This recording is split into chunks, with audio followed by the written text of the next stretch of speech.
Good evening. It's wonderful to see you all here. Thank you so much for coming out. I'm Vince Miller, the Goodorf Chair of Catholic Theology and Culture at the University of Dayton, one of the co-sponsors of this event. I welcome you to the opening event of Everything is Connected, our conference on Pope Francis's encyclical, Laudato Si. Pope Francis captured the world's attention last summer with the publication of Laudato Si on the care of our common home. Never before has an encyclical been so anticipated and so commented upon with its initial release. Pope Francis clearly communicated the Church's support for courageous measures to address climate change in the lead up to the Paris climate talks last December. For all the success of his letter in that regard, the encyclical was much more than a one-time piece of advocacy. The challenge we face goes far beyond one international agreement. It requires nothing short of a civilization-wide examination of conscience and a radical but achievable reorientation of our energy and economic systems. The encyclical explores the human roots of the environmental crisis we face. In response, it proposes a vision for how we might reimagine our relationship with the rest of creation and change our actions. It calls for sustained systemic change to heal the destruction we have wrought and to avert the greater destruction we are on a path to unleashing. In Laudato Si, Pope Francis spoke of, quote, drawing on the results of the best scientific research available today, letting them touch us deeply and provide a concrete foundation for the ethical and spiritual journey we face, a journey towards a more responsible participation in creation. In one of the most moving passages of the letter, Francis said, "Our goal is not to amass information or to satisfy curiosity, but rather to become painfully aware, to dare to turn what is happening to the world into our own personal suffering, and thus to discover what each one of us can do about it." For this conference, we've gathered ethicists, scientists, economists, theologians, to discuss what's happening to our common home and what we can do about it. The title of the conference is drawn from the central refrain of the encyclical, "Everything is interconnected." If you have time, we encourage you to join us tomorrow and Saturday for our topical sessions. Two headlines from today illustrate our situation and the range of responses that are possible and that are demanded of us. On the one hand, we have the very hopeful announcement of a major battery storage breakthroughs at the ARPA-E Energy Innovation Summit this week. These hold great promise both for electric vehicles and for grid-scale energy storage, which is so important for implementing renewable energy. This points to the importance both of technological research and for government policies that support it. It is surely a good and wonderful thing that there is an advanced research projects agency for energy, not just defense. On the other hand, we woke this morning to news of the murder, likely an assassination, of Berta Cáceres, a Honduran indigenous and environmental rights campaigner.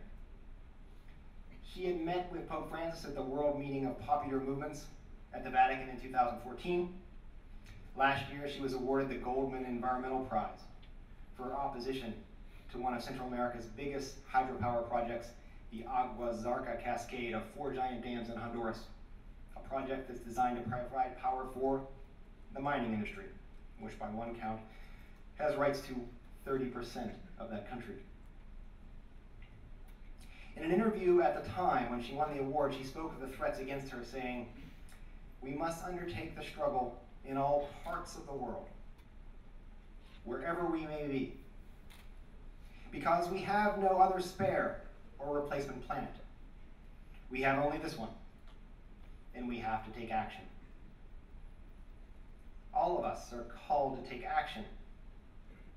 Some are called to labor in laboratories. Others to write and to vote for policies that open a path to the sustainable future that we need. Others, like Berta, will give their very lives.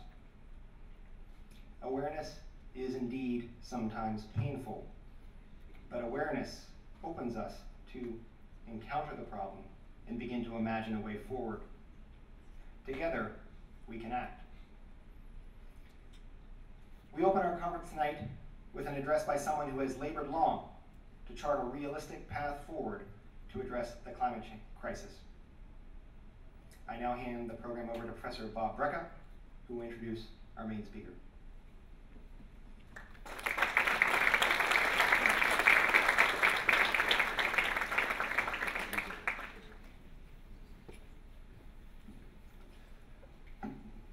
My name is Bob Brecka. I'm the Research Director of the Hanley Sustainability Institute here at UD and a professor in the Physics Department in the Renewable Clean Energy Program.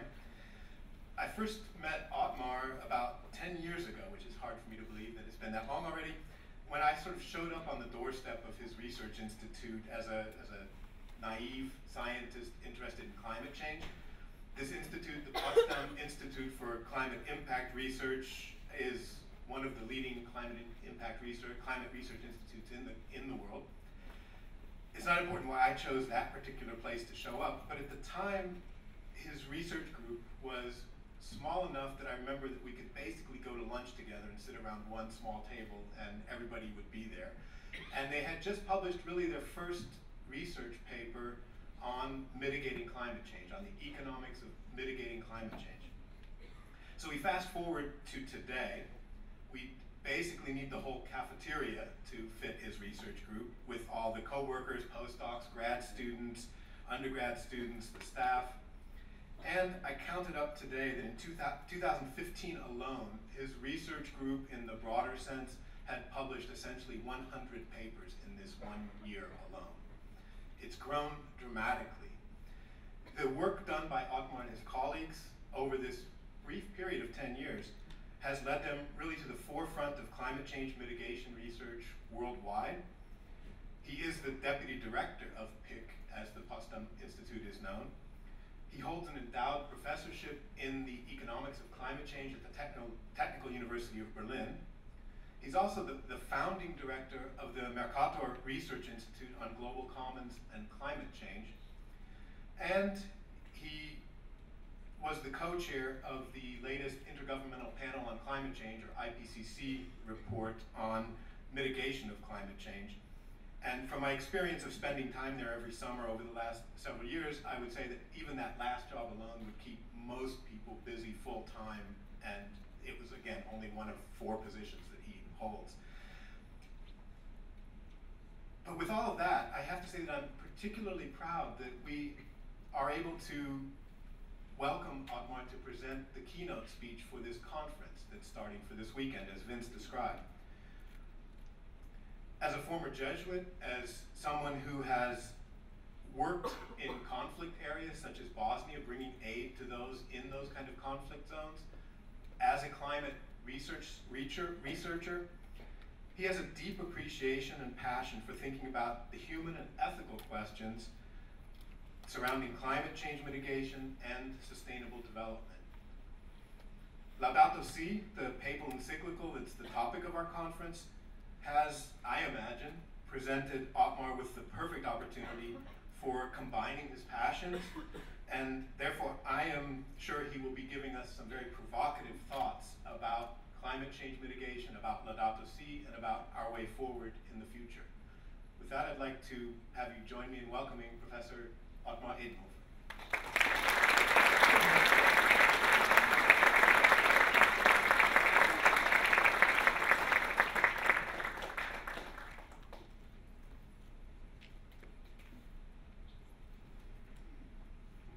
Dear colleagues and friends, it's an enormous pleasure and an enormous honor to be here.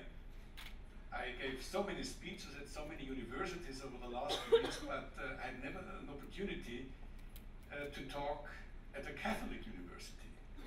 And for me as a Catholic, this is a quite special honor to present this important document, Laudato Si, and it's also great to meet friends here, and as Bob said, to share this passion about science and religion. And I think the Pope's encyclical is, first of all, a starting point for a very fruitful dialogue between science and religion. What I will do now in my lecture, I would like to introduce this encyclical Laudato Si in 7 steps. I do not claim that I will be comprehensive, and I will not only talk about the encyclical. I would like to capture 7 provocative statements of the Pope and confront it with science. I want to engage myself, and I would like to engage you in a dialogue between science and religion. And this is, from my point of view, the most important issue the Pope raises over the last year. Now let me start with my first step, step 1. Laudato Si is by no means a climate encyclical. It is first of all an encyclical fundamentally on justice. The Pope combines 3 important aspects: poverty reduction, increasing inequality, and the issue of climate change. And this is very important to understand, because the Pope argues in Laudato Si we should overcome false trade-offs. And he claims that our current dialogue, in particular about the climate issue, is dominated by false trade-offs. So the background of the encyclical was a very simple one. The Pope has chosen the last year to publish this encyclical because of 2 reasons. First, we had in September this important summit on the Sustainable Development Goals. And you might ask the question, why is it important for a Pope to go to New York and to address the audience about such an abstract subject like Sustainable Development Goals? The reason was very simple, because Sustainable Development Goals provide us with a quite provocative thinking about our current models of our societies and about economics. Fundamentally, the Pope wants to support a movement, a global movement, who thinks about economics in new terms. It's not just about GDP, it's fundamentally about human well-being and even happiness. And the Pope wants to stress a simple aspect, that the human being, the human person, should be the center of our thinking, and economics and markets and economic growth are just means for another end. But what is the end? And the Pope claims we are not ready enough to think carefully about the ends of our economic institutions. The second important event was the Paris event in December. It was the climate summit. And I will explain you in a few minutes what are the outcomes are, and I will argue here that the Paris summit was a diplomatic success, but nevertheless, we haven't solved the climate problem, and we have a lot of problems to be solved ahead of us. Pope Francis perceives himself in a tradition, in particular the tradition of another encyclical, which has been called Pacem in Terris. This encyclical has been published during another global crisis in the 60s of the last century, basically a crisis when the Berlin Wall has been built, and also when the Cuba crisis emerges.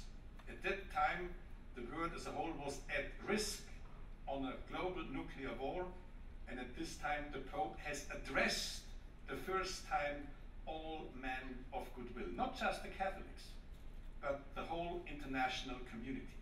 And the Pope Francis refers explicitly to this important encyclical and highlights that he wants to address all citizens on earth. And here you can see Pope Francis addressing the United Nations, in particular about the Sustainable Development Goals. My second step. if you want to understand why this document, Laudato Si, is so revolutionary, you have to read number 23. Number 23 is a real revolution. Why? In Laudato Si, number 23, the Pope argues that the atmosphere is a global common. Now, this is something which is very important, and what I would like to do is now to explain you why it is so appropriate that the Pope highlights that the atmosphere is a global good. Now let me explain this, and here I would like to confront this provocative statement of the Pope with a little bit scientific insight. Now, why should we be concerned about climate change? So there is an overwhelming consensus around the international community that human beings are responsible for climate change. Or we could phrase it a little bit more precisely and say, human beings, because of the burning of fossil fuels, of coal, oil and gas, and because of deforestation, have increased, since industrialization, the global mean temperature. Admittedly, there are some climate deniers who object this statement, but nevertheless, it's an overwhelming consensus between the scientific community. But the crucial question is, why should we be concerned about climate change? What are the consequences of climate change, and what are the risks of climate change?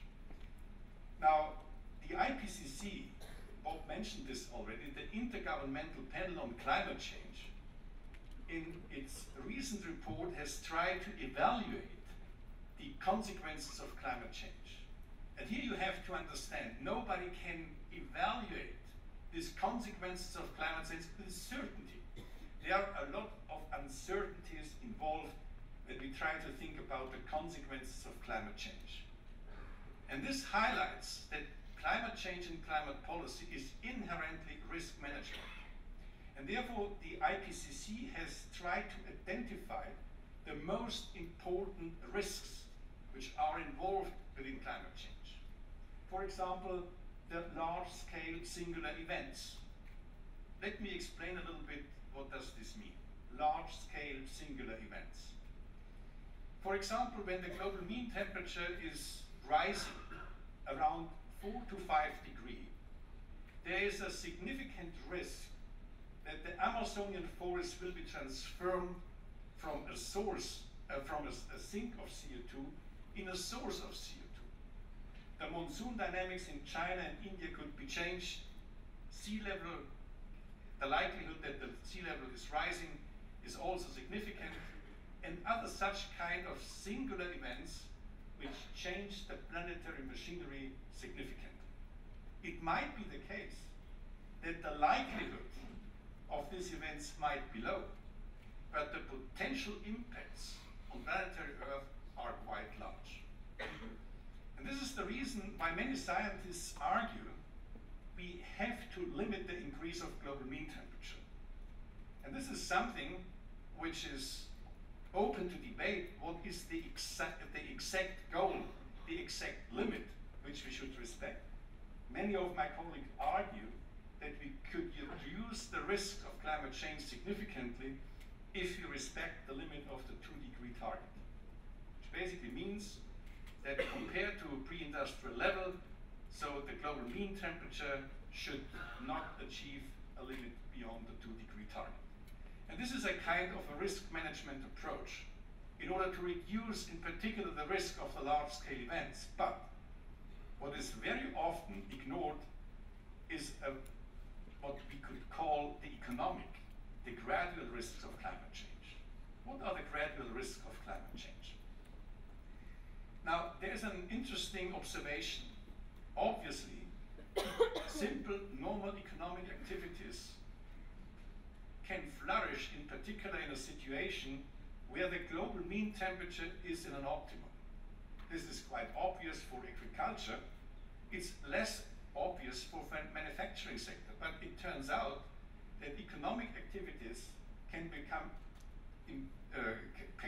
very complicated and very costly if climate is too cold or too hot. So therefore, a few colleagues from the Stanford University tried to assess what will happen at the course of the next century when we allow to continue climate change in an unabated way.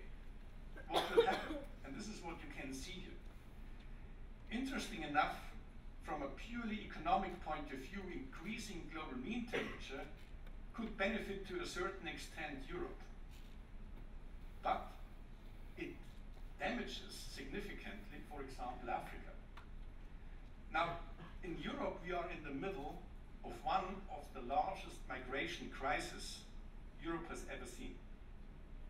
We have an inflow of people, in particular from Syria and from other parts of Africa.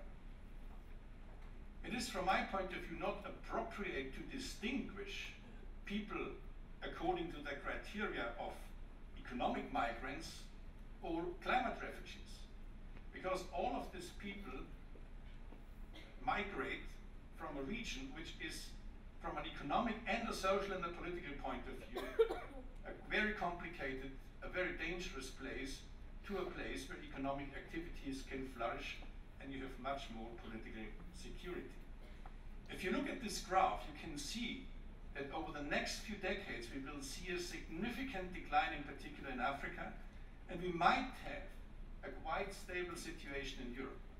But this is something, this picture shows, that climate change has a huge potential, first of all, to increase the inequality around the globe, and because of this inequality, it could be an additional driver for migration, and as you know, migration in all parts of the world have the potential to destabilize economic and political situations. I highlight this aspect here because this is very often underestimated, because it's just a gradual change. It's not the large-scale sea level rise. It's not the large-scale planetary threats. These are just gradual changes, but also these gradual changes can become tipping points for political and economic insecurity. Now, for the time being, and for the sake of simplicity, I hope you accept it is a reasonable goal to limit the increase of global mean temperature around 2 degrees. That's fine. And most of my colleagues in climate science would accept this. But now I would like to come to the economic situations. And this is one of the most important insights the IPCC had in the last report. And this reveals you why the Pope is saying the atmosphere is a global common good. Okay, now we should limit the increase of global mean temperature around 2 degrees. But what is the implication? The implication is, if we want to stabilize the climate around this goal, then we are only allowed to release a specific budget into the atmosphere. And we have calculated this budget within the IPCC, and we come up with a number of 1,000 gigatons. This basically means from now on, because in the last 5 years we have already spent almost 200 gigatons, we are allowed for the next century to release 800 gigatons CO2 into the atmosphere. 800 gigatons. What does this mean from an economic point of view?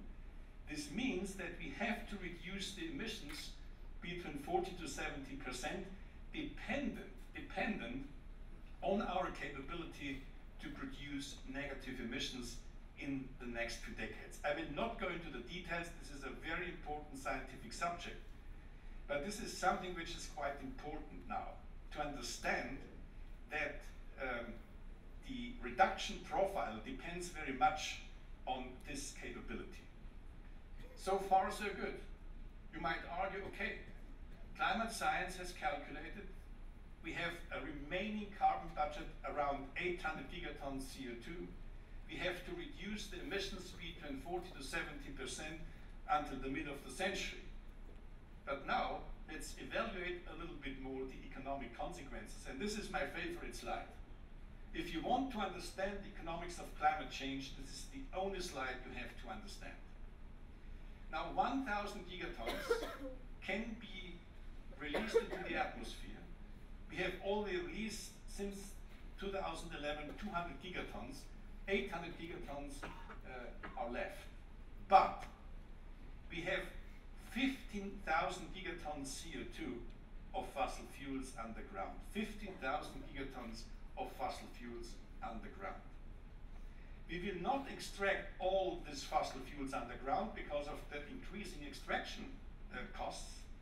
But what you can see here is, so almost 70% of coal, 1/3 of oil, and 1/3 of gas has to remain underground. And here you can see this is a specific technology, carbon capture and storage. I will not go into the details.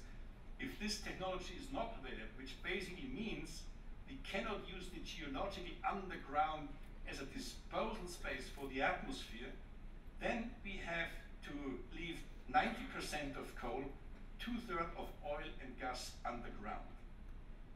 And this shows you why the climate summit last year in Paris was not an environmental conference. It was the largest and the most important economic conference since the Second World War. Why? Climate policy means we devalue the assets of the owners of coal, oil, and gas. This is just an implication of a climate policy. And this is the reason why the owners of coal, oil, and gas do not perceive a climate summit as the most brilliant idea on planet Earth. Because we will devalue the assets. Now, the crucial question is this legitimate? Is it legitimate to impose a climate policy, to impose any policy which had such large-scale implication for private property rights? And when Pope Francis is arguing in his encyclical that the atmosphere is a global common, then he argues, yes, it's legitimate, it's appropriate, it's legitimate to impose such a policy, even when the assets of the owners of oil, coal, and gas will be devalued. And what's the reason for that? The reason for that is, and here I would like to explain you a little bit the impact of climate change, and then I will explain you what are the church authorities to which Pope Francis refers. Again, what you can see here is you have the 2 degrees scenario. This is this green bar. And here you have the almost 800 to 900 gigatons CO2, which is the remaining carbon budget, right? But now look at the red bar. These are the so-called intended national determined contributions. Basically, these are the voluntary contributions of the nation states. This is what nation states around the globe have promised until 2030. And what you can see here is, even if they stick to their promises, they eat up almost 80% to 90% of the remaining carbon budget. The INDCs, the voluntary contributions of the countries, in the end do not rescue us, because there is no way that we can limit the increase of the global mean temperature to 2 degrees. And you can see here the remaining carbon budget for the 1.5 degree target, which has also been highlighted in the text of the Paris Agreement. It's even worse. So let me highlight, and I would like to convey this message very, very clearly. Here we have the remaining carbon budget from now and forever, and we have the voluntary contributions until 2030, and these voluntary contributions, even if they are successfully implemented, are not sufficient to remain in this carbon budget which is consistent with the 2 degree target. Now let's look at another number, and these are the coal-fired plants which are already in operation and which are planned. And this is, from my point of view, a very worrying development, which I will continue to explain in this lecture again and again. We are in the middle of one of the largest coal renaissance ever. Basically, we are building now worldwide around 1,400 gigawatts coal-fired plants just in 10 countries. It's China, it's India, it's Vietnam, it's Indonesia, it's Turkey, it's Germany, it's Poland. So, and this committed carbon in this coal-fired plants are a real threat. And the reason why the time path is so urgent, when in the next 10 years these coal-fired plants will be implemented, will go online. So then we have a lock-in effect, which basically means it makes future climate policy almost impossible, because future climate policy after 2030 will become extremely expensive when these coal-fired plants are implemented. So this is the real risk, and I would like to highlight we have enormous technological progress in the area of renewables, but at the same time we are increasing not only the share of renewables, but at the same time we are also building large-scale coal-fired plants, at least in 10 important countries. Now let me come back to the Pope's encyclical. What you can see here is it is a very simple thing. It's a limiting disposal space. The atmosphere has a limiting disposal space. And this limiting disposal space has an economic implication. And the economic implication is it leads to a devalue of assets of the owners of coal, oil, and gas. Now, what's the ethical justification for this? And this goes back to St. Thomas Aquinas. When Thomas from Aquinas argues that we have to arrange, we have to design our property rights system in a way which is consistent with the universal destination of goods. Which basically means we have to work very hard that everybody, every nation, every human being in the next decade has a reasonable and equitable and a fair access to this limiting disposal space. And this is what the Pope is saying here. The principle of the subordination of private property to the universal destination of goods and thus the right of everyone to their use is the golden rule of social conduct. That's the first important thing, and I would say in this encyclical it's a real breakthrough in the teaching, in the social teaching of the Catholic Church, because the Pope has applied the property rights issue to global common goods. It's not just the atmosphere, it's also the oceans, land, and so on. A second important ethical aspect in the encyclical is the polluter pay principle. What the Pope is saying, basically, we have to internalize all the relevant social costs. And in his own words, he says, yet only when the economic and the social costs of using up shared environmental resources are recognized with transparency and fully borne by those who incur them, not by other people or future generations, can those actions be considered ethical. This is a quite complicated sentence. Now, I make it a little bit more practical. Now, worldwide, it's very interesting to understand that we are subsidizing coal, oil, and gas. The finance ministers around the globe spend on an annual basis, $550 billion to subsidizing fossil fuels. If we take into account in this calculation the health costs, in particular the health costs caused by local air pollution alone, so we come up with a number which is 10 times larger than the financial expenditures of the finance ministers. Let's do a little bit calculation. 1 ton CO2 worldwide at average are subsidized currently with $150. We are subsidizing 1 ton CO2 at average worldwide with $150. Is this consistent with the polluter pay principle? If we are subsidizing 1 ton CO2? No, it's not. Because with these subsidies, we damage other people and we damage in particular future generations. And this is exactly what the Pope is saying. And this is basically a conclusion and implication. If we perceive the atmosphere is a global common good, if we accept that the atmosphere is the most important scarcity factor in the 21st century, and not the fossil fuels. We are not running out of fossil fuels. So we are running out of the limiting disposal space of the atmosphere.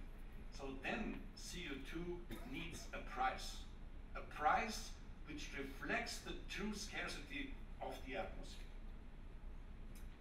Okay, and this is something which I would like to highlight again.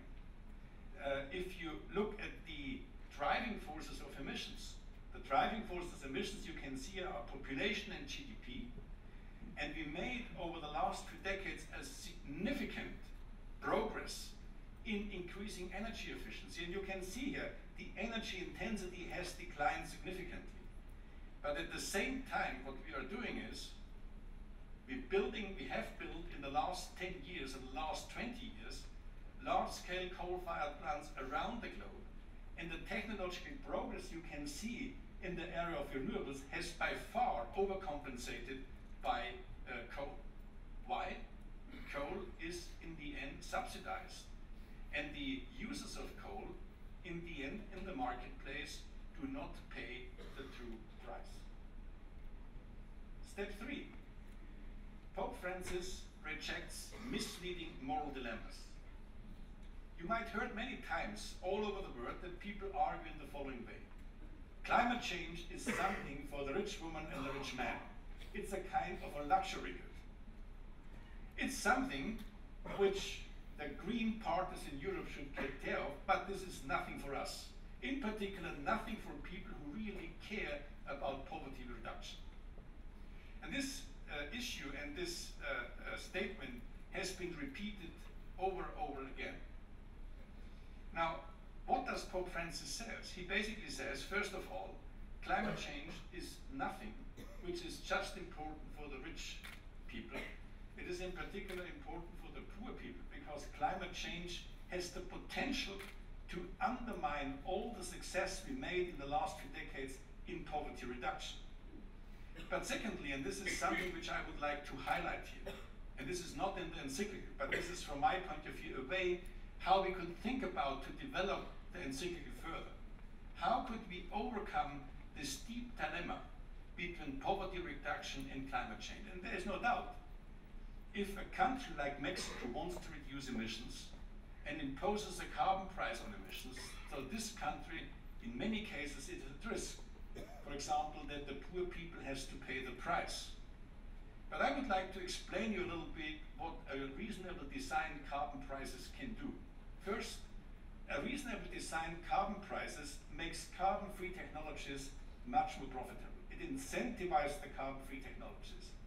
The second aspect is a carbon price penalizes the use of fossil fuels. And the third aspect is a carbon price creates revenues. And these revenues can be used in some countries to reduce other taxes, but in the poor countries, in particular in the poor countries, the carbon taxes, the carbon revenues from carbon pricing can be used for infrastructure investments into clean water availability, sanitation, telecommunication, and access to electricity. In our institute, we have done a calculation. Alone with the reduction of the subsidies for the fossil fuels, we could provide in 60 countries a universal access to clean water, a universal access to clean electricity. And if we have a moderate carbon price, we could even do more. We could provide in more than 100 countries universal access to clean water. This is a way how we should think about to overcome obvious trade-offs. And this can be done. And the Encyclical Laudato Si is also a dialogue, not to accept false trade-offs, but to think about how to overcome this kind of trade-offs. Step 4, and this was from my point of view a huge surprise, that Pope Francis was very harsh with the climate deniers, because he argues in the encyclical this is nothing about the search for truth, it is about economic and vested interests. Step 5. Technological power and responsibility. Some people argue that Pope Francis is almost an anti-modernist. He does not like market economies, and he does not like technological change. But if you read this encyclical carefully, this is not the case. The Pope is not arguing against technological progress. What the Pope is saying is, we have to discuss and we have to deliberate about the direction of technological change. Technological change for him is not manna from the heaven which we have to accept. Technological change is human-made, and if it is human-made, we can think about carefully about the direction of technological change. And technological change has an end. It's a mean for an end. And the end is more freedom, more justice, more the preferential option for the poor.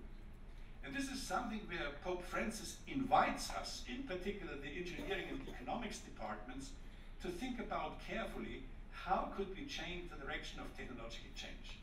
And I would like to provide you just one insight. In the 19th century, in Europe, when labor was very scarce, we have seen that technological change had a very profound direction. A direction which makes labor much more productive and which leads to an increase of the wage rate. Now, in the 21st century, when the atmosphere is the limiting disposal space and the real scarce factor, what should we do? We should give technological change the direction to increase energy productivity and carbon productivity, or reduce carbon intensity. How can we do this? We can do this with a reasonable scheme of carbon pricing, and also with the civil society, which has the potential to launch a deliberation process what kind of technological change we as people really want. And he refers, the Pope refers to a German philosopher, Romano Guardini, Das Ende der Neuzeit and die Macht. I apologize, I was not able to find an English publication, but the Pope really likes Romano Guardini, and I will come back in a minute to this. Step 6. Laudato Si calls for stewardship at all levels. All level means the international level, the regional level, the national level, but also the level of the consumers and of the investors. He believes that we need a kind of a multi-level governance, and we have to solve a multi-level governance problem, and he does not by no means argue for a world government, but he wants to involve us as consumers, as investors, but also as politicians, diplomats, and negotiators. Now, you can find in the encyclical of Pope Francis some phrases which are definitely against any kind of market economy and economic growth. And my colleagues in the US, like Bill Nordhaus and others, have been very upset about the Pope. Also Rob Stevens from the Harvard University, they argue that Pope Francis does not understand market economies. But the problem is, none of them are really Catholics, because we Catholics know how we read an encyclical. How should we read the encyclical? So Pope Francis, in this parts of his encyclical, refers to reason and not to faith when presenting his concern on carbon credits, emissions trading, and he does not claim any technical competence. What he is saying is, he wants to start a dialogue with the experts and ask us, are you really sure that your carbon markets are functioning? Is this really the right solution? And this technical evaluation of policy instruments within the encyclical should not be understood as a new doctrine in the social teaching of the Catholic Church. It's an invitation and an engagement in a reasonable debate how to derive prudential rules from more fundamental ethical principles. Pope Francis is very blunt and very frank about the fundamental ethical principles, but he invites us to formulate also prudential rules to make them operational according to fundamental principles like justice, fairness, effectiveness, and efficiency. So my last step, I started with that. It was why science needs religion and why religion needs science. And many scientists all over the world has perceived this encyclical as an invitation. I met many scientists around the globe, and they congratulate me to be a Catholic. This was the first time that people said, it's good that you are a Catholic, and I congratulate to this Pope. I was very proud. So basically what the Pope is saying, he embeds the whole encyclical in the large biblical story of creation, fall, salvation, and consummation, and he argues that history is not a tragedy. History is a drama. That is his fundamental point. And he had an overwhelming impact on the scientific community. It was the first time that magazines like Science and Nature published editorials. Nature Climate Change had an own special issue just on the encyclical of the Pope. And I wrote a commentary here, and the editor of Nature Climate Change wrote me back and said, this was the most risky thing we ever did in the history of nature, that we refer explicitly an own special issue to a Pope. So this was quite remarkable. And this is something where the Pope started this dialogue. And here you have a few numbers, you know this better, that in the US, the Pope had an impact on Americans and had also an impact on American Catholics. This is not statistically significant, but at least in the whole public debate, he had here a remarkable impact. But this is nothing which I would like to evaluate. But now, let me come to the end of my talk. Now, the most important thing is, what we are doing now on planet Earth as human beings, we change in an unprecedented way the face of the planet. What you can see here is these are two trajectories. The one is a hotter planet, and we have to figure out what does it mean if we have a hotter planet compared to a situation where we are able to implement a reasonable climate policy. And this might be the case that in the end we change the face of the Earth. And this is something here, for example, in Dubai, there is no doubt about that this city in the desert will disappear when the global mean temperature will increase around 4 to 5 degrees. And here we definitely will change the world and the face of the Earth. Now, let me conclude with a few reflections on theology and church within the Anthropocene. Copernicus, Darwin, and Marx and Freud have done their part to delusion modern man. The Earth is no longer the center of the universe. Man too is an animal. He is determined by his material conditions, and he has less control over his instincts than expected. The modern man is therefore portrayed, in particular by Freud, as a powerless animal. And yet all this stands in contrast to the impact that humans have on the planet. We engage in the Earth system to an unprecedented degree. The carbon and the nitrogen cycle can no longer be scientifically explained without the human factor. Humans intervene irreversibly in the geological history of the planet, and this is why the Earth science has proclaimed this area to be the Anthropocene. But whoever wants to talk about the risks of the Anthropocene faces a very tricky problem. The potential disasters they wish to point are not only of an uncertain nature, but they also unfold at a pace that is barely perceptible to the human eye. Indeed, data analysis and computer simulations can be seen as complementing our limited sensory organs. We do not know whether a given heat wave has caused by climate change. We can only conclude that the likelihood of its occurrence increased with climate change. People flee from water scarcity and droughts. Nonetheless, the plethora of factors that interact, we won't be able to distinguish between climate refugees and economic migration. For example, the economic downturn in Zimbabwe could possibly face in the year 2035 due to climate change and could prove to be more intense and longer lasting than the downturn triggered by the financial crisis in 2008.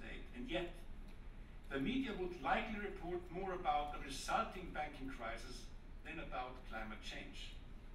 This also means the public debate remains largely ignorant about the causes of this phenomenon. Mankind could be likened to a cheeky and reckless adolescent who still has no true sense of his or her capabilities and power, oscillating between feelings of omnipotence and impotence, doesn't want to be told by science what he has caused or what it will cause. The conclusion drawn by climate change research for philosophical ethics seems rather obvious. Humankind can no longer deny its power. It must account for the consequences of its action. Moreover, if humankind wants to be rational, it must be apart from its fantasies of omnipotence. And even Prometheus, unleashed due to economic and technology, cannot dodge the three laws of thermodynamics. Therefore, Pope Francis' encyclical Laudato Si rightly reminds that the Anthropocene mankind must strive to balance its relationship with its neighbor, with itself, and with the earth.